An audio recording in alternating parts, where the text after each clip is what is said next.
Light as a feather, stiff as a board. Light as a feather, stiff as a board. We are the weirdos, mister. Black as night, erase death from our sight. White as light, mighty hectate, make it right. I myself am strange and unusual.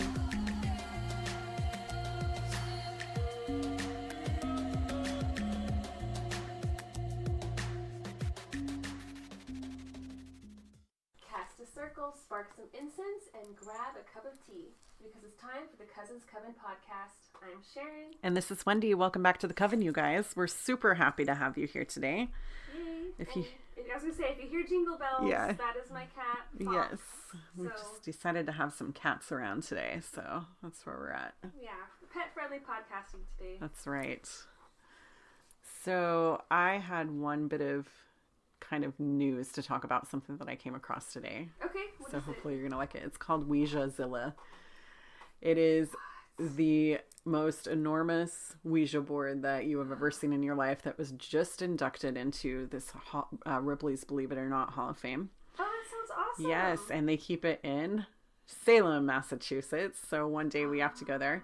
But they say that this Ouija board that this dude built is large enough to park 5 full-size 18-wheelers on.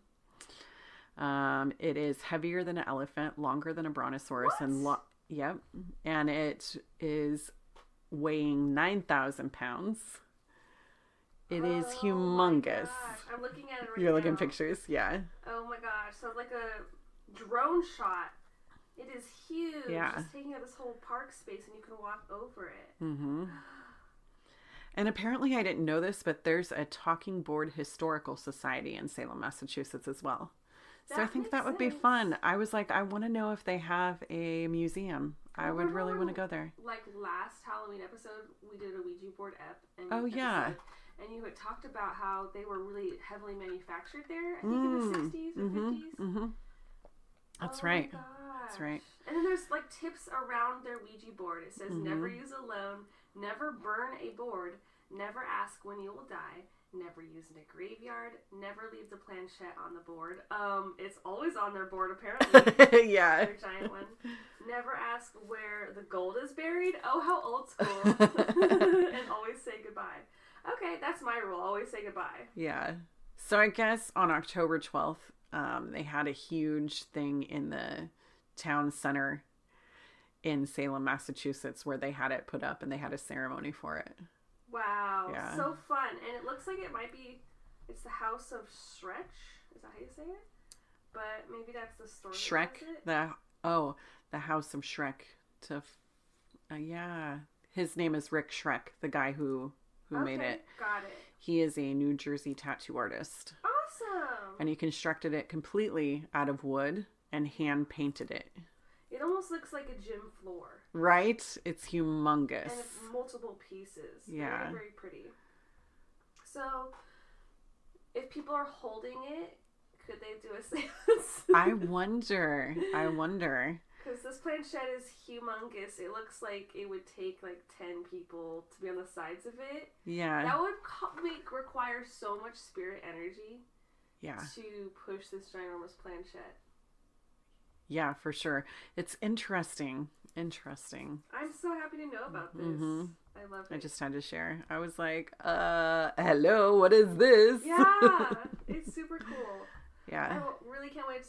My manifesting powers, I'm going to try to manifest going to Salem, Massachusetts next October. Yes, that's what we were hoping to do. That's our goal. Yeah, Yeah. that was the goal. So let's hope we can go see you next year. Yes. Man, that'd be so cool. Yeah. It Yay. is reality. I'm writing it down right now. Boom. Bing. Signed, sealed, delivered. And I wrote it down with a crystal. A crystal Exactly. selenite wand. That's what you can't see. She's holding a selenite wand like it's a pen. Which we've talked about before, but I love selenite wands. And now you're finally holding my I selenite know. wand. They have so much energy. Yeah. We did a nice meditation session right before, well, not right before, but a little bit ago. And we used the wand. Well, I had the wand in my hand while we were meditating. It was great. Yeah. They're such a good little crystal. They'll cleanse yourself. You can really feel the vibrating energy. They're clear. You can cleanse them by like holding them in moonlight, and they'll cleanse all of your stuff. Yeah. So, Yeah. I like them. And they're really affordable. Go on Amazon for selenite. I need to get a couple of these wands myself. So, yep, it's going on my Christmas wish list. Yeah. Yay. Love it. And we're also enjoying some sage tea today. Wendy's never had sage tea. Never, and it's so good. It feels very cleansing. I was joking that if there was a demon inside me, it's gone now. Yeah, just floating around in my room. I'd like to think that the sage would disintegrate it, but... okay, not release it. Yeah. You know, that's something in exorcist movies is kind of bullshit. It always would jump from one person to immediately another person. Yeah. Or even in reality, like one of the Conjuring cases, I think the next Conjuring movie that's coming out, they're doing a lot of like talking about it. Gotcha. Because of the Zach Zach, Museum has like this chair. And so I guess they were doing an exorcism on the rocking chair, and one of the guys felt like he had to take the demon into him. And I think he died. No! Like it... in real life. No! Why am I laughing about this? I'm just like, why is this bullshit? Like, why would you have to take a demon inside of you? You don't have to take a demon inside of you. Have some sage tea. I guess it's all a matter of belief. Yeah. You know? That's why I laugh, because I feel like, was it really that, or is it just like one of many crazy coincidences in line with that chair? Or they manifested it. I feel like you could manifest death inside yourself. If you believe that you're going to die, then you might be dying. You might die. House a demon. Like, I feel like if you and me, if we were conscious of it, we would just not like tolerate that. Yeah, I'd be like, get out, man. I don't believe in you, bitch. Get out. Yeah. I don't know. It's hard to talk about possession because I'm like... it's not as clear and dry. Yeah. It's not cut and dry. I feel like... I mean, we had that the possession episode, that exorcism episode that we did, and I replayed it in October. But I still don't know 100% if I believe in demons. It's like I'm like, it's like there's a fence and I am on that fence. It's same. And I think for me, I have a hard time also leaning into angels. I think it's just this whole me resisting of like my Christian mentality that I had growing up. Right. Angels I don't really have a problem with, and I'd be fine to obviously talk to. Who wouldn't want to like have angelic help? But demon, I feel like just the act of believing in it is powering it. Right. So my disregard for it, I feel like, is kind of a protection. I guess if I think of it like this, so when I think of angels, because I do believe in angels, so to speak, just not maybe by that name. Yeah, you work with angels. Yeah, so I have talked with angels recently, I feel like. But when I've talked to them, they're like, why are you using this name? Really? It's not like they're not saying that they're not angels. They're just like, that's the name that you've given us. Yeah. A human concept. Yeah, so it's a human it's concept. All about labels. Yeah. So yeah, I feel like that I do believe in negative energy, and sometimes when I do talk about, I guess, demonic, evil things, I think, no, it's just negative energy. Right. Negative energy is definitely something I can believe in. And I have seen negative spirits, just not very many of them. That's good. I would think. Yes. And I feel like I'm glad that I haven't had a lot of experience with them. Yeah. But. For sure. Yeah. Yeah. So should we move on to today's main topic? So it seems like we're going to talk about some really cool stuff today. So we're talking about dream interpretations and lucid dreaming, and then probably throw in some dream magic. Yes, I'd love to talk about magic. So I'm really excited about that. So how do you want to start our dream? That's what I was wondering. So we put, what is a dream? So let's talk about what a dream is. Okay. So a dream, scientifically, is a way for our minds to process everything that's going on in our life, or maybe what we went through during that day. It's just a way for our mind psychologically to process everything that we experienced. So if you think about it as a computer, it's our way of caching information that we received during that day. Gotcha. So scientifically, I feel like that's just dumping it all. That's just dumping it all. Our body is, or our brain, not our body, maybe our body, But our brain is definitely processing everything, all of our emotions, our feelings, because a human can have so many emotions in one day. How many emotions do you have in a day? Right. Yeah. Just from this podcast, we're having Hundreds. hundreds of emotions. Yeah. The second I stepped into your house, I had so many feelings. So Right. it's like, that's where we're going. So at the end of the day, you have to process that information. And so your brain processes it like a computer, because we have got this super generator computer in our head. I think that makes sense because, I mean, just looking at not even a spiritual sense, just scientifically, there's so many coincidences with what you do in your day to day that pop up in your dreams. Right. Like a lot of the celebrities or movies that I watch, they pop up in my dreams. I've had that too. Yeah. So I was noticing, I was like, oh, Graham Norton's in my dream, and RuPaul, and like the nun, like always the damn nun. Like this week I had a dream about Seth Rogen, and then we watched him on TV, like literally the next day, and I was like, okay, I feel better now. Yeah, I love it when it's celebrities who you think are cool and you actually want to hang out with. I think he would be a blast to hang out with. You're like, hey. Yeah. Dream Rogan. If only that was his dream and he dreamt that he was hanging out with you. He's like, I had this weird dream about this weird chick that I've never seen before. Yeah. I gotta lay off the weed, man. He'd never say that. He'd never say that, that's right. So that makes sense. Yeah. Yeah, so then let's bring in some of the spiritualism to it. Yes, so spiritually, we sometimes have other thoughts, like maybe we use dreaming to astrally project. Sometimes we use dreaming to speak with loved ones who've passed away. I don't know if you've ever had an opportunity to do that, but it's pretty amazing. When I can remember. I feel like I've done that a lot in my life. That makes sense, because I feel like I look at you as a medium. Right. And so I feel like there's other people in our family who've done that as well. Mm-hmm. So what are some other explanations that we can think of for why we have dreams? So I know I've heard some people say that they think that the dream state is just another dimension. I've heard this. Yeah. So while we're sleeping, our body is resting, but our mind is going somewhere else, because we're all just kind of consciousness, this conscious energy. Yeah. And so the dream world, if you can grasp it and make it the way that you want with lucid dreaming, then you're creating this space that others can come into. Oh, okay. I definitely heard that theory. I think it was like Carl Jung was saying, when you're awake, that dream conscious is sleeping, and then when you're asleep, that dream conscious is awake, and you have these two separate consciouses. And I guess like you can channel, like you're saying, your ancestors or this or that, and all these different things in that dream state, and it's also just doing, like, I guess, mental work while you're resting. Right.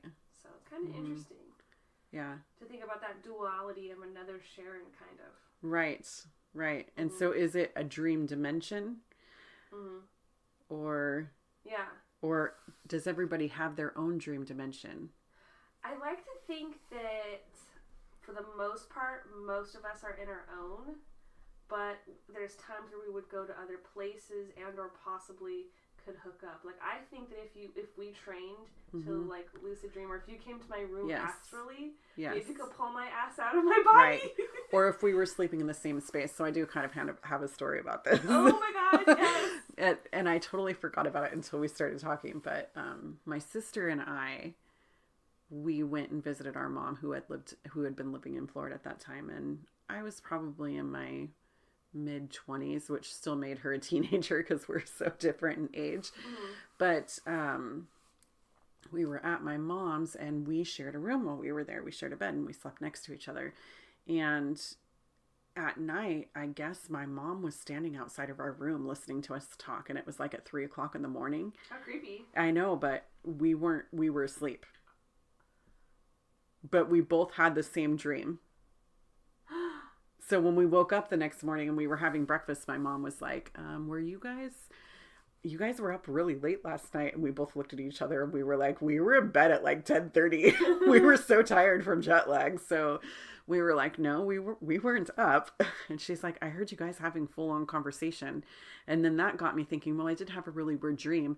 And then we were just talking back and forth about what the dream was, filling it in. So it was like we were having a dream together. I could just see you being like, the crumpets are really good. And she'd be like, I know, try the chocolate one. And it would just be so cute. Yeah. Do you remember any details that you'd like to share? I think that the only thing that I can really recall is that because we were in Florida, we were talking about some place that we had wanted to go. So we were actually walking there. Yeah. Oh my God. Was it accurate? Do you think? I don't know because we didn't actually. Yeah, we didn't go to the place that we were talking about. Astral traveling is all I want to achieve. I know, right? So maybe that's what we were doing. Yeah. Who knows? Or maybe we both created this space to be in together. And I've done that with other people before, I think, when I was younger. So I feel like it's possible. And I've had the same dreams as my children before. Yeah, so people you're really connected to. Right. That's so awesome. Yeah. So I think that, it could be this other dimension that we could share.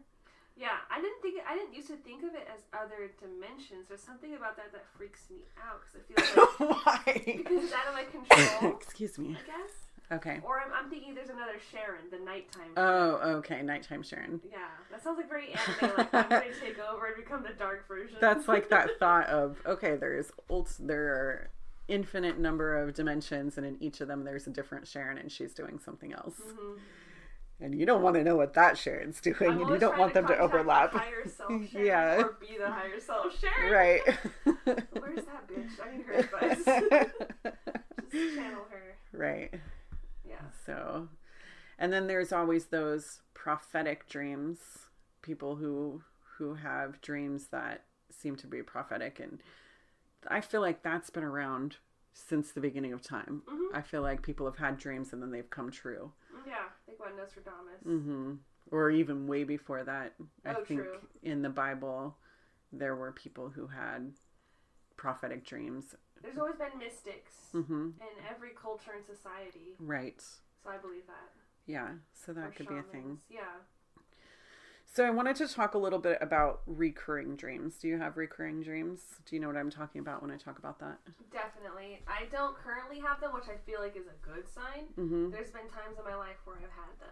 And right. It's usually like you're stuck on some sort of conflict and your dreams are kind of reflecting it to you in images, I feel like. Right. And then you have to figure out why you're having that dream so you can fix that thing in your life. So dream interpretation. Right. Yeah. So you're interpreting your dreams. So I know after I split with my first husband, I used to have this recurring dream. And I was always walking through a forest. And every time I turned to look to the left or the right, there was an ex-boyfriend standing on a stone. Oh, God. With different, like I could see their aura.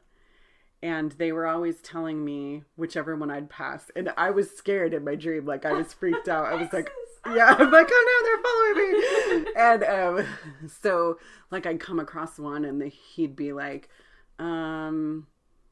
why didn't we work out? And he'd tell us, and I'd be like, I don't want to hear this. And I'm running to the next place. And I'm like, there's another one. And then before I know it, they're all following me. Dang.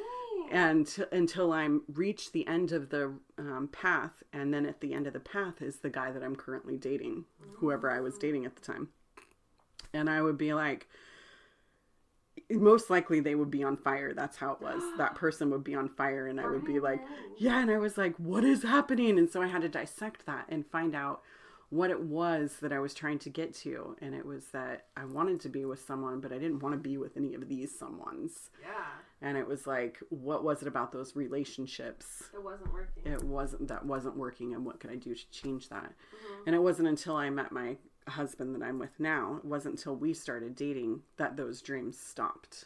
Wow, of course. Yeah. Because that's resolved. Right, because it was all resolved. Yeah. So I kind of want to talk about how we can get from that path when we're having these just regular dreams or recurring dreams. What can we do to help us interpret those dreams and then fix what is in those dreams, or fix our waking life? Yeah, sometimes I think you can use dreams to heal Yes. your emotional state. Mm-hmm. I mean, there's always so those many one-offs, Yeah, you know, yeah. But Of course. like, you're like, why did I just eat cat food in my dream? You know, something like that is stupid, but you're right. It's reoccurring. There's a message. Yeah, for sure. Oh, years ago, probably when I was first moving out on my own and struggling, my reoccurring dream, what felt like for 3 years at least, was teeth falling out. And that's a horrifying feeling. Yes. Because you wake up wondering, did my fucking tooth shatter? Right. Like, I really would think that. Yeah. And I looked it up online, and it was just, like, financial insecurities. Mm-hmm. And at that time, I was definitely, like, probably 19, 20, just working every day just to pay the bills. Yeah. And that was always, like, my motivation. Just keep the rent, keep the bills, keep the rent, keep the bills. And then after that, I got more stable financially, but I would say my reoccurring dreams evolved into feeling trapped. I used to have reoccurring dreams of being stuck inside of, like, animal enclosures. Oh, no. Like, I'd And be, like, people were watching you? it wasn't the fear of that. It would be okay. like, I would be in a room where there was a giant whale in the water, and he could kill me at any second. And I was trying to look for a way out of the room. Or I was in a crocodile exhibit or a polar bear exhibit, and it was always bodies of water with animals that could kill me, and I don't know why I would just in there. Oh my gosh, Why that's would horrid. And so if I was in an alternate dimension, Yeah, let's go with that theory. let's go with I that. just got put into these alien zoos, and I'm like, fuck, gotta get out of here. Like, that was the dream. That was your dream. And I felt like that was maybe just a control thing. Okay, because the you wanted to water, control your you're afraid of the environment. water, what's the unknown? You can't control your environment. Yeah. Yeah, or So what's going to happen next. Those were pretty scary.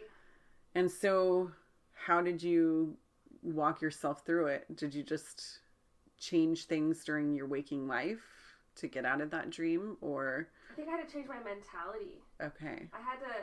I think becoming like a yogi kind of helped, because even though I didn't like my job, I didn't give a shit that I didn't like my job. And it wasn't that I had detachment. It's just like, once you find some sort of, like, for me it was yoga and meditation that helped me realize, like, I can't control my surroundings, but I can control my mind and how I take them and let them interfere with me. Exactly. So it's not an everyday, it is an everyday battle, not like a one-time thing that I'm perfect zen, but it's just like trying to stay calm. Yeah, I like that, because I'm sure almost everybody listening to this podcast has had a job or currently has a job that they can't stand. Right. You gotta get through that. Yeah, you have to get through that. And so I have this mantra taped to my desk at work that says, I can't control other people's reactions. I can only control my own. Right. Because everybody looks at the situation differently. So I can only control my response. Yeah, exactly. So just don't buy into all the hype. If you have to be with people who are dramatic or drama in the work environment, just do your best to just not even get registered with it or clear the air. Exactly. So dream-wise, I know for me, sometimes I like to write down my dreams, or I'll keep a dream journal. Heck yeah, I think that was the number one tip I found. If you want to remember your dreams, you're having troubles remembering them, write them down as soon as you wake up. Or if you're having a recurring dream, it helps me to write down the dream so that I can be like dissecting it. So then I'll write it down. I'll write down how I feel at the moment that everything's happening, and then who I'm with. Yeah. Every detail you can possibly recall. If I don't do it right away, it's like it slips out and it's gone. Yeah. Forever. So it's like before you even get up out of bed, which I know is difficult because a lot of us are like, I've got to go to the bathroom and I've got to go right now. Yeah. So. I know. I don't even have a journal like that close to me right now. I just need to have a journal next to my bed. Yeah. And then sometimes it helps to talk it out with other people. Like, I know that for me, I am lucky enough to live in a house that's safe to talk about your dreams. So all of my family has vivid type dreams. Oh, cool. And so we just sometimes sit and talk about dreams around the dinner table or at breakfast, or we'll just be like, oh, this is what I had a dream about. Yeah, that's got to be enlightening. It is, because then we can kind of help each other figure out why we had that dream, if there's another meaning behind it, or if it was just a junk dream where your mind is trying to... Yeah, because you can try to think, okay, next time I'm in that situation, what's my next step? Right. Gotcha. Right. So that's kind of my little thing. I guess don't forget, you can also use dream interpretation apps. So if you get in there and you don't know what something means, look for books that you might be able to check out at the library. Look for information that you can find online that's completely free. Yeah, just like, what is the main thing? Like, is it water? Is there a baby? Is there a snake? Like, whatever symbols you see, if you Google that, there's someone online who has a theory on it. Now, that doesn't mean it's necessarily right. Take what resonates with you. Mm-hmm. Even maybe just meditate on it. But I think it can be really helpful. Because with the whole teeth thing, I didn't realize that would be tied to finances. Yeah, I wouldn't either. I would have thought. So on point. And then once I realized what the root of the issue was, you can kind of move past it. Right. Mm-hmm. But sometimes you can look at the dream and be like I didn't look up the boyfriend dream that I had. But I knew what I was running from. Right. That's kind so of like there. I could feel it. I was like, oh man.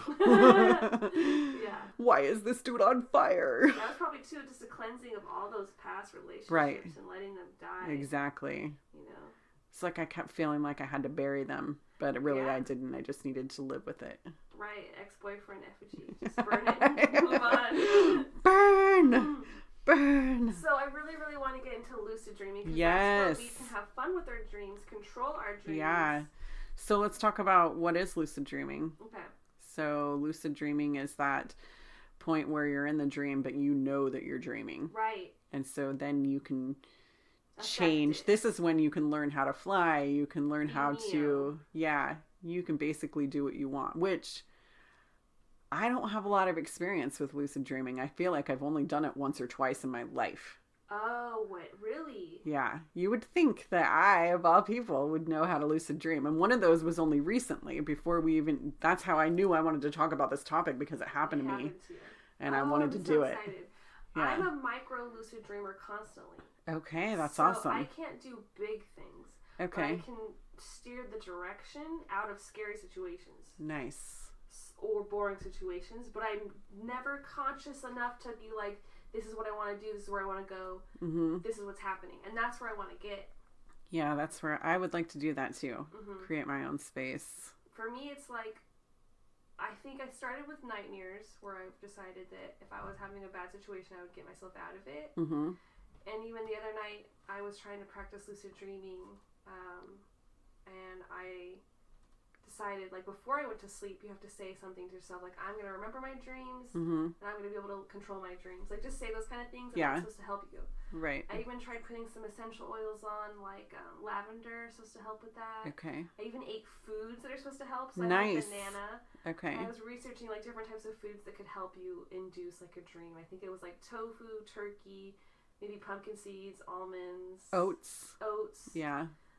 Just things like that could potentially, aid you. So I was like, well, what do I have in the house? I have banana, let's try it. Right. And so I tried to control my dream pretty much every night this week, and it wasn't that effective. But I remember sitting outside of, like, school, which is weird because school pops up for me a lot. And it would, like, be people from, like, I don't know, school age. There's a couple of people there. And then I was, like, bored, like I was waiting for the bus. And I was like, come on. Went to my childhood friend and I was like, let's go around the corner. I'm sure I have a car. And that was like me being lucid because I was bored. And I was like, I gotta get my car, let's go. And then as soon as that happened, like, stuff from Signs, because we had just watched Signs, like, those little aliens were popping up in my dream and starting to freak me out. And I was like, damn it, like, that's where I lucid my dream to Signs aliens. So, like, I can't control it that much, but I can change the direction. Right. But I don't actively, like, I want to get to the point where I can do dream magic, which I'll talk about maybe a little bit later, but and, like, actually actively have people visit me in my dreams, get messages from my dreams, all that. Right. I feel like the only time I've been able to do anything like that is if I'm actively astral projecting. That's amazing, yeah. So I don't feel like I've done that lucid dreaming. So the lucid dream I had, it's such a weird experience. I don't know if you guys have ever had lucid dreaming experiences, but for me it was like, when I realized it was happening, I have been a situation, because for a while now my sleep has been kind of broken up because of things that are going on around me. I have to change my lifestyle for a little while. And so I'll go to bed kind of late, and then I'll wake up early in the morning, take my daughter to work, and then come back and go to sleep. And I guess that's one technique that you can use to get yourself into the lucid dreaming state. Yeah. I didn't know that until it happened. And then, so I'd been doing that for a good several months, and I came back, I fell asleep, and I knew that I had to get up in an hour and go to work and in reality. And so I was like, this has to be one of the best sleeps that I've had because I need it. I was up late last night. I'm so tired. And full hour. yeah, I was like, please give me this full hour of sleep. So I laid down, my head hit the pillow, and I was out, but my brain wasn't. Yes. And so when I woke up in my dream, I had been asleep and I woke up in my dream and I'm looking around this table, like a dining room table, and I see my sister and my stepdad. Oh my God. And I was like, they woke me up from talking. And I was like, would you guys shut up? I'm trying to sleep here. I have to go to work in an hour. And then I looked around and I was like, wait a second. Where am I right now? Where am I? I am in my chair at home. Why am I at this table?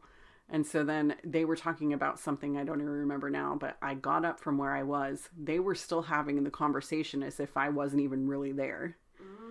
And I walked around them and I was looking around the whole place that I was in, and it morphed into something else. And this is where it gets kind of trippy for me. Like, I walked down this hallway and I could see like a curio cabinet. You know what that is? Yes. Where it's all kind of glass. And so I have one of those in my bedroom and it looked just like that, but this house wasn't my house. And so I walked over to the curio cabinet and I looked inside, and when I looked inside, the glass had disappeared and I could see behind the glass, and there were all these people looking back at me. That's creepy. That were like in this room with computers, and they were watching me and watching my response. And I was like, in my mind, I looked at that and I was like, did my husband set this up? Because he's in IT. So I was like, this is weird. Why are they watching me? Who are these people? And the next thing I knew, then I looked down at my hands. I looked around me. I was like, I am in a dream. And then I started flying.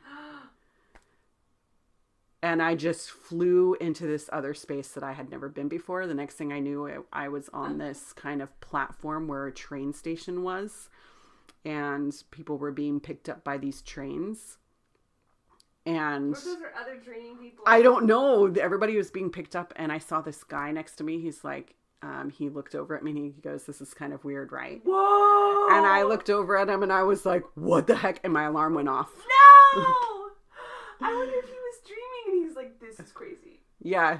He just looked over at me and he was like, this is really weird, right? And I was like, I had no clue what was going on. You know, I just was like, where am I right now? I love that you're able to fly. I've never flown in dreams. I had neither. The number one lucid dreaming thing. I'd never flown before. That's super cool. So it was really interesting. I love that. You know, the whole wake up thing, that's what I heard is that you have typically, the average person will have like 5 dreams a night. Right. And the last dream is one that you'll remember, like right before you wake up. And it's also spiritually said to be the most important one. Yeah. And so for 3 nights this week, the first 3 nights I set an alarm after good. I tried 5 hours of sleeping. I think my magic spot was like 7 hours of sleeping. Okay. And then that last hour right before I woke up, I could kind of remember my dream a little bit more. Mm-hmm. So I think that's a good technique for getting into lucid dreaming. Yeah, they say that if you write down and time your sleep patterns, like a lot of people have a Fitbit or some sort of Apple Watch that kind of times. Phones can do that. Yeah, phones can do that. It tells you how long you've been asleep. So, and you can find that magic REM spot, especially if you have a Fitbit, because it'll show you your heart rate. And you'll know when you're in the REM sleep because the app will actually tell you. Smart. So then you'll be able to know, and you can kind of control your sleeping pattern. When to set that alarm. Right. They said too, like another good thing is like an hour before bed, detach from all electronics and set your dreams. Yeah. And set your dream space. So like set your dream. Visualize a dream like you're in an imagination kind of thing, and visualize a dream state that you would like to be in, and see if you can make that dream state that you're envisioning a part of your dream. And then you can be like, oh, I know this space because I created it. Right. I love that. Mm-hmm. So that kind of makes me think of dream magic. Do you have more to talk about lucid dreaming? I do, just a little bit, if that's all right. Yeah. So I know there was another thing that you could do to kind of get into the lucid dreaming state was to do a reality test. So validate throughout the day that you're actually awake. So not just by telling yourself, but by maybe feeling yourself. So one of the techniques was to look at your hand And if you touch your hand to your other hand and they actually touch, then that's the waking state. But if you were in a dream, a hand would go through your other hand because you're in your consciousness. That's exactly what I read. And this exercise is something you want to do to train yourself. Right. Just because the more you do this in your waking life, the more you'll do in your dreaming life. Exactly. So like if I just go like this and try to put my fingers through the palm of my hand during the day, I can just absentmindedly like poke myself and be like, yeah, of course I'm awake. Yeah. But then in my dreams, I'll start doing that more and more exactly. because I'm doing it. So you've got to train your brain. And repetitive actions. So it's kind of like Inception. Have some sort of a signal that you do throughout the day as a reality check. Right. I heard hands and feet are the good one. Like if you look at your feet in a dream, they're mostly fuzzy.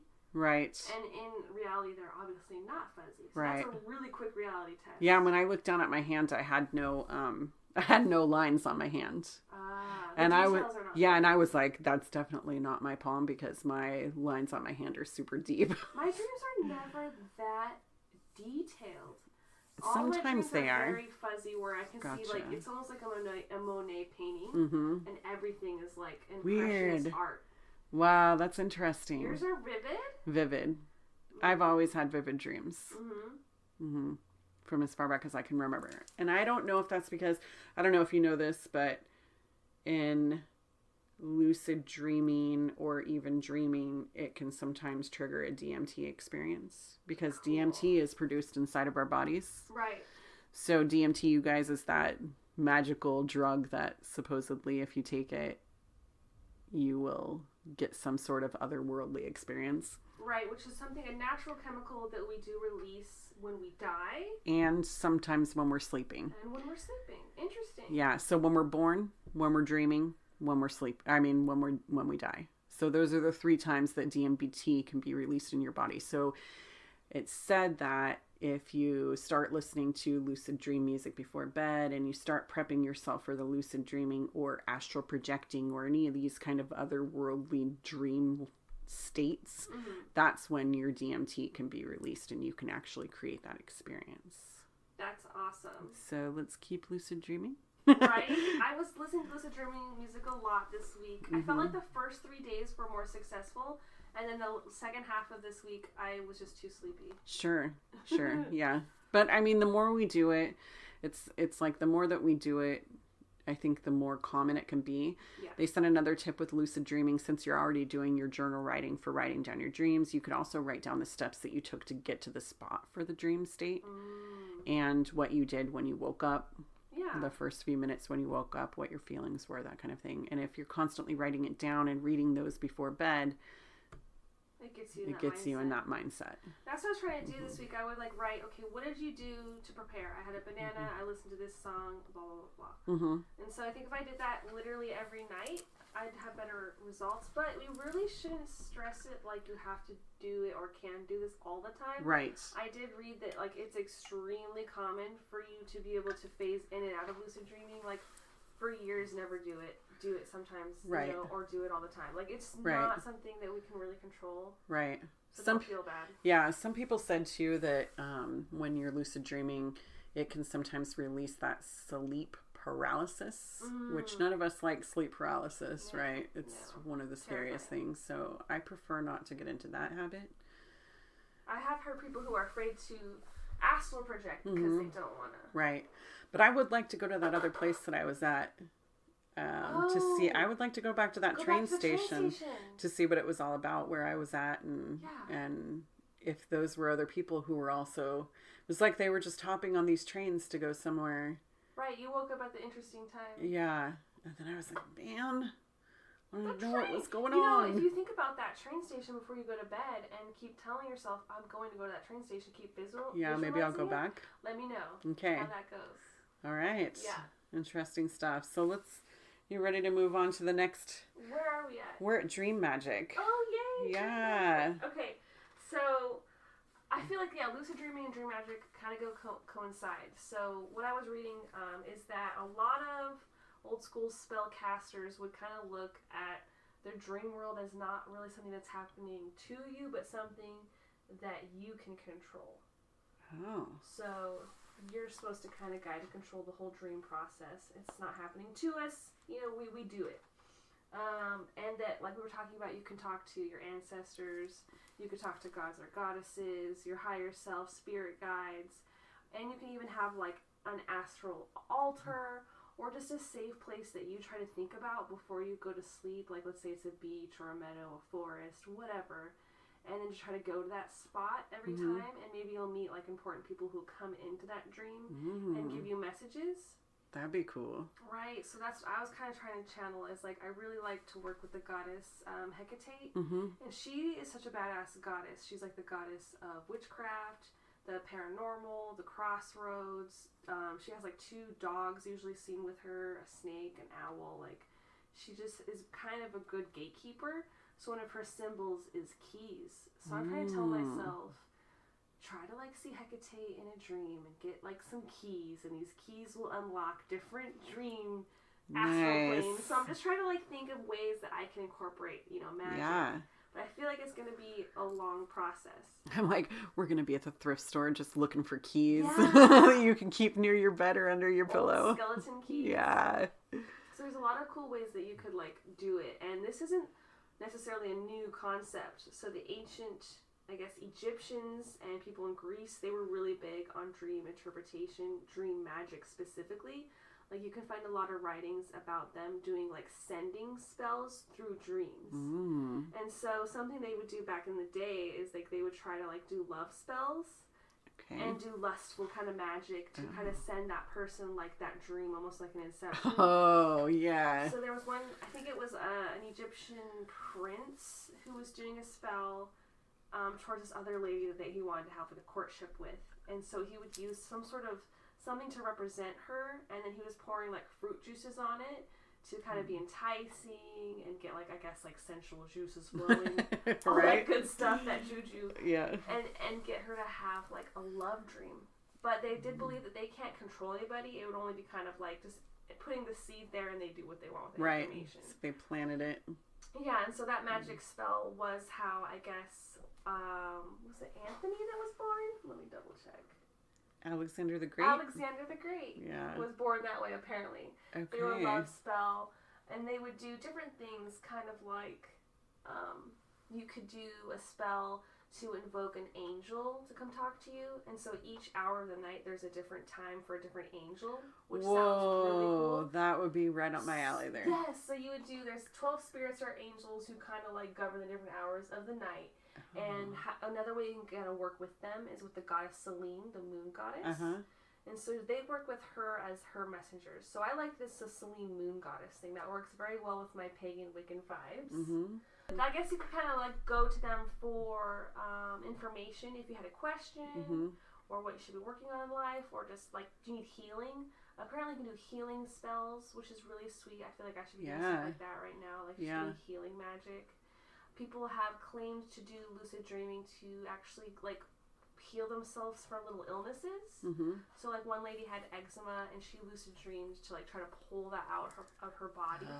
I don't think she was a witch, but it's just like a technique. Like, there's so many things that in your dreams that you can do that would benefit you in waking life. So I think if you are like a pagan minded person or a witchy person, or you just want to lucid dream in general, you can manifest and control some cool shit.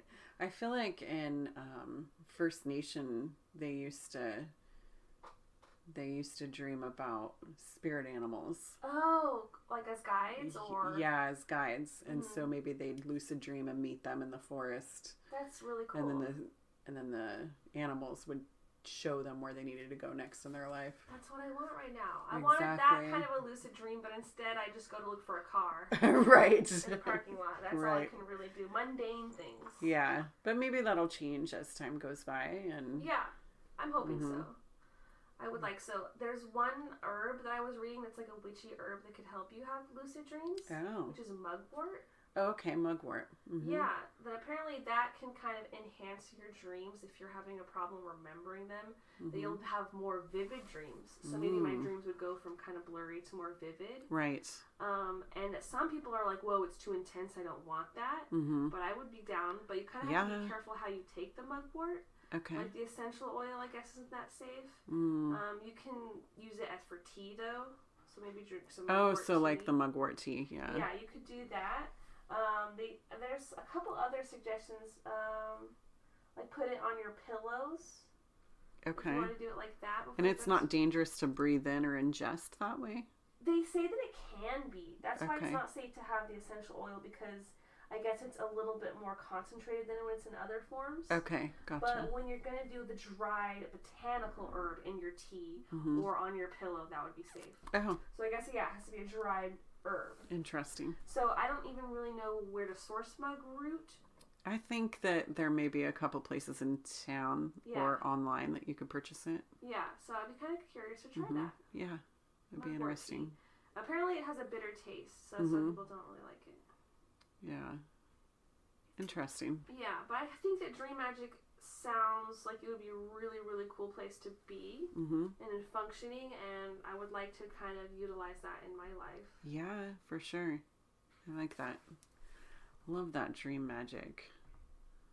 Yay. That's I mean, awesome. I kind of feel like just going to your train station and wherever the station's going to lead you I could know. lead to something really magical or some sort of message. Yeah, I'm like, wait, is this Harry Potter? But that's not what it looked like at all. So, I mean, it wasn't an old-timey, it sort of looked futuristic. I feel like you would take a train to go to talk to some sort of alien Maybe. watcher or Yeah, something. or some sort of, like, magical guide. Yeah. Like, I need to get in there, talk to the first know. magical people. That's really what I want. I'm like, Hecate, come to my dreams, tell me things. Yeah. That's awesome. Okay, yeah, maybe let's talk about nightmares a little bit. So, I mean, just like every dream that you have, you can also use nightmares as a tool to help you Snap out of it. For me, that's Right. how I get my control. Right. Is that fear aspect of being like, no, I will not be scared again in my dreams. I don't have nightmares as much as I used to. I used to have really bad, like, night terrors, where I would wake up screaming. Right, and you did find the root to that was your Yeah, I had medical sleep condition. apnea. But also sometimes when I would sleep, and this may be because of the sleep apnea, I was in between this life and death state, because sleep apnea kind of is like killing you. It's like your heart stops. Right? Yeah, you're not getting enough oxygen. And so I would be in this in-between place where sometimes I would feel somebody else's breath on my face, or I could hear them. I could feel them. A ghost? Yeah, a spirit. And so I remember specifically this one time really freaked me out. And this is when I decided to go see the doctor, is that I have been sleeping. And one of my daytime jobs at my work is that I have to sometimes do things that may not be what is beneficial in their life. And so what I had done during that day was coming sometimes to haunt me at night. Aww. And one of the people that that had passed away recently came to me at my home and came who you dealt with on your job? At my job, and then that person passed away and then came to me at my home and said, "You can't get me now." And I felt their breath, and they were just evilly laughing in my face, like inches away from my face. What an asshole. And I was paralyzed, like in a sleep paralysis kind of situation, and I was just gutturally screaming from my stomach. And then I just screamed super loud, and the next thing I know, my husband's like over me, like shaking me. He's like, "Wake up, you're having the worst dream of your life." Oh my god. But I was like, that was not a dream for me. That person really must have been personally shook to take it to that level. Like, I still know that if I'm talking to a representative of a business, they're just pulling what the business strategies or policies. Like, right. It's not the employee's fault. Right. Dang, they took but it he personal. took it personally. So, but then I shook that off and I went to the doctor, and now that I have a sleep machine, then I don't have those kind of nightmares anymore. So you're putting on the full mask that's helping you breathe. Yes. Yeah. But there are times, like, sometimes when I travel, I don't bring it with me. Well, like, it's probably bulky. It is really bulky, and sometimes I'll maybe... die a couple times in the night. Yeah, I was like, maybe I've had too much to drink and I forget to put it on. And so, so there's been a couple of nights I haven't used it, and I will go back to having nightmares. Yeah. I wonder sometimes if my mom has that. Yeah. Same. I know, interesting. This is a real interesting story. My daughter, she used to have waking nightmares as well when I would give her melatonin. She was having issues when she first started school. And I took her to the doctor. She was having issues sleeping, and the doctor was like, hey, why don't you just give her melatonin? And that should help her with anxiety. And for those of you who don't know what melatonin is, it's just this kind of natural herb that you can take that will help get your circadian rhythm back into place. And it also helps with anxiety. Okay. And so I gave her the melatonin, and she had a bad allergic type reaction where she would have waking nightmares. What? And she would literally start sleepwalking and screaming. So one night I was like writing at the computer. I had put the kids to bed, and I'm writing at the computer. It was probably 11 o'clock at night, and I hear this loud scream, and my daughter's walking down the hallway screaming and crying, and just screaming and crying and screaming and crying over and over again. And I'm like trying to console her. And then finally I wake her up. And when she wakes up, she's like, why am I out here? Wow, probably took you a minute to realize she wasn't awake. I was like, what is happening? Are you having a nightmare? I was talking to her, but she would do nothing but scream and cry. That's so scary. Yeah, like full on scream, like she was being murdered. Yeah, kids tend to sleepwalk a lot more than adults. Yeah, and I know I slept walk as a child. Did you? Not that I never know. Okay. No, I have a sibling who did, but that was a step sibling. Okay. So no blood relations. Yeah. But I don't think any of my other siblings did it. I had this one instance. This is kind of crazy, but since we're talking about dreams, yeah, bring it on. I was in high school and I was cramming for finals, and that night there was a rainstorm, and I was like so excited because I was like, I think there's going to be thunder and lightning. I'm that way too. I just so get really, hyped. I was so hyped. So I was like, yeah, I need this in my life. So I'm sitting there and I'm cramming, and I must have fallen asleep. Like I was just sitting there on my bed cramming and stuff. And I think I fell asleep while I was studying. And I was having this dream that I was like, I should kind of back up a little bit, but the house that we were on had this really big lot in the back of it that was a huge yard. It was probably like, I don't know, a half an acre to an acre. It was huge. There were no other houses around it. And so I was dreaming that I was in the middle of that field, and I was spinning around in circles, just letting the rain fall on me, and lightning was going up above, and I was just like feeling all of its energy. And then when I woke up, I was sitting at the top of my bedroom stairs, just sitting there on the stairs, and I was soaking wet. Like I had a sleepwalking experience. My mom was like, in the morning, I was like, did you hear me leave the house? She's like, yeah, what were you doing?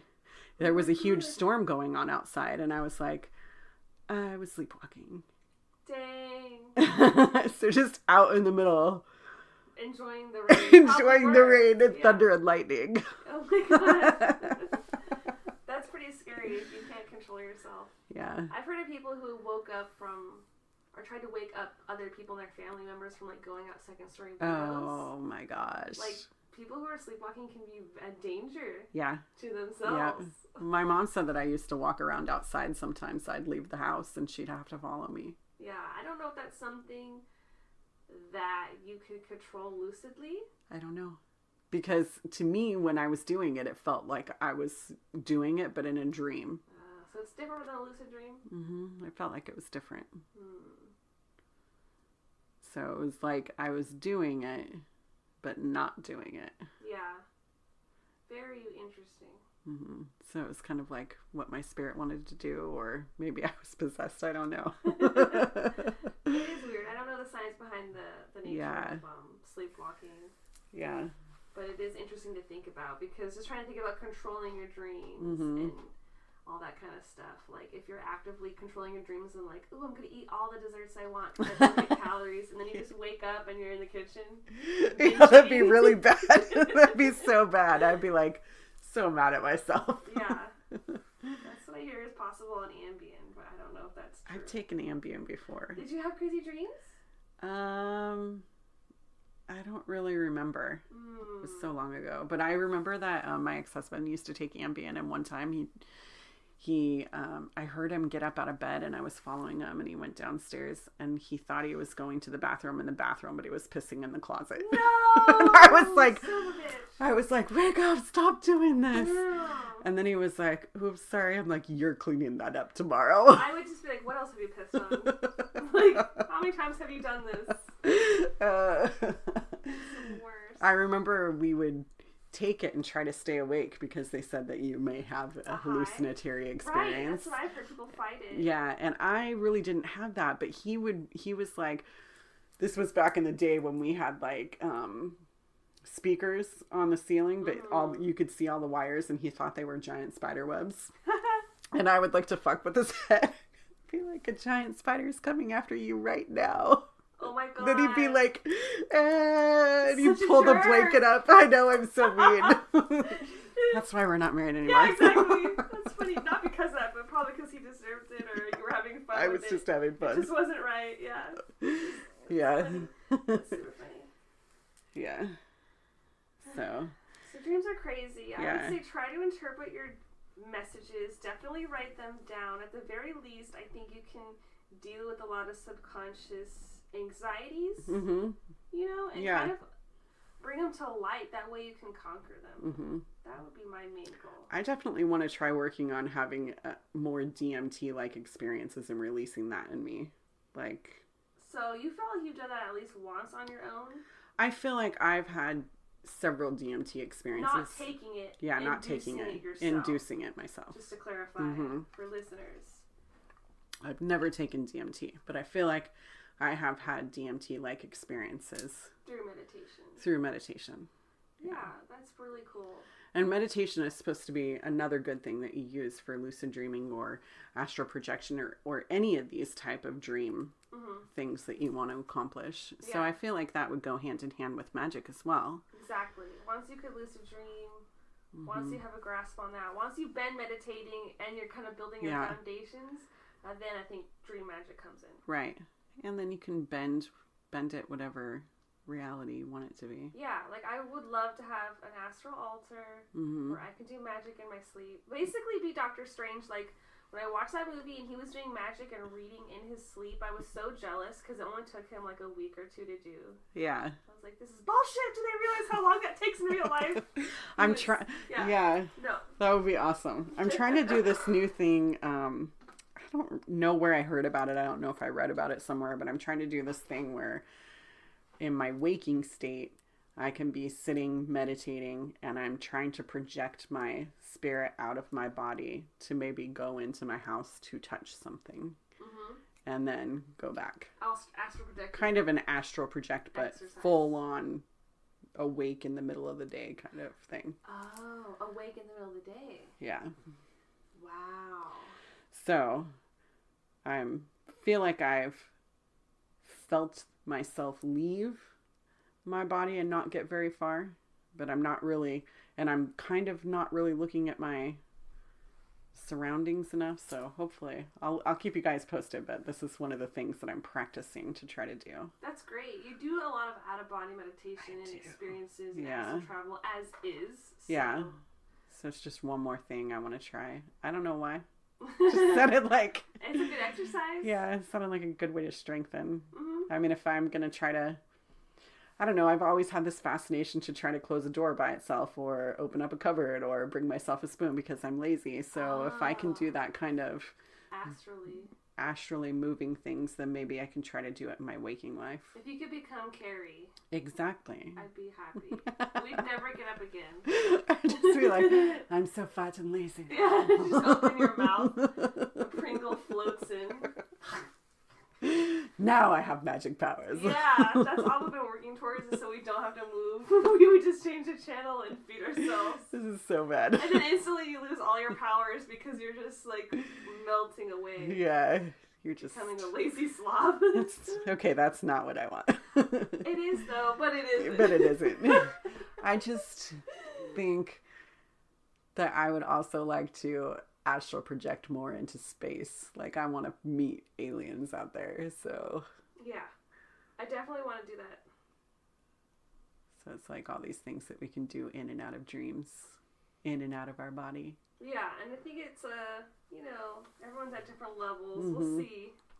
Yeah. If I can control my dreams a little bit more, that's where I'll be happy. That's my personal goal, just to be more lucid in dreaming. Gotcha. I like trying to learn from them, and obviously, having dreams when people have passed away and visiting with them is really nice, which I've had, and I enjoy it so much. Is it a one and done thing, normally close to their passing? No, not always. Like, I remember when my best friend passed away, I would have dreams that her and I were doing mundane things like shopping or cooking in the kitchen, just doing things, and she would tell me how she was doing and what she was doing on the other side. That's cute. And then she visited me for the last time and was like, I probably won't get to see you again until you pass. And it will seem like it's going forever for you, but it'll go like in a split second for me. So I'll see you soon, and I love you. Aww. And I know that when maybe 2 months ago, I had a dream, maybe a month ago, I had a dream about our aunt, and we were just in a room dancing and just holding each other, dancing and smiling and laughing. Felt so good. That's so sweet. Yeah. I don't have anything that I can remember, anything like that. But that sounds like it's all a part of your gift of like psychic abilities and ghost communication coming in a great way. Yeah, all combining into one. Yeah. So you've had experiences of probably other world entities in dreams. Yes. Ancestors in dreams. Yeah. Other people in your dreams. Yes, people I don't know. Yeah, your brain is a train station. Maybe it is. Maybe that's what's happening. Just getting all this other information. Yeah. So very cool. Yeah.